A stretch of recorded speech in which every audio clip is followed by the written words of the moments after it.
Hi అండి. మహావిష్ణువు కూర్మావతారంలో వెలిసిన ఏకైక ఆలయం శ్రీకూర్మం.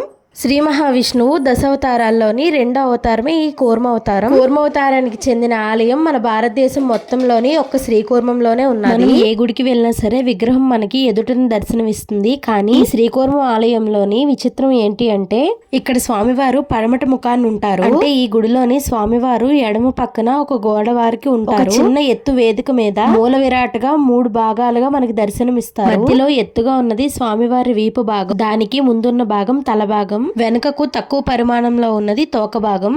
ఈ స్వామికి నిత్యం గంధం పూసి ఆరాధిస్తారు. ఈ దేవాలయంలో మొత్తం 108 స్తంభాలు ఉంటాయి. కానీ ఒకదాంతో ఒకటి సంబంధం లేనిది ఇంకో విశేషం. ముఖ్యంగా ఇంకోటి ఏంటంటే ఏ దేవాలయానికైనా ఒక్క ధ్వజస్తంభమే ఉంటుంది. కానీ ఈ శ్రీకూర్మ దేవాలయానికి మాత్రం 2 ధ్వజస్తంభాలు ఉంటాయి. ఈ గుడి అడ్రస్ వచ్చేసి ఆంధ్రప్రదేశ్ శ్రీకాకుళం జిల్లా, శ్రీకాకుళం నుండి 15 కిలోమీటర్ల దూరం గార మండలం నందు శ్రీకూర్మం అనే ఊర్లో ఉన్నది. ఎవరైనా వెళ్ళుంటే వెళ్ళకపోతే తప్పకుండా వెళ్ళండి. Subscribe to our channel. Bye bye.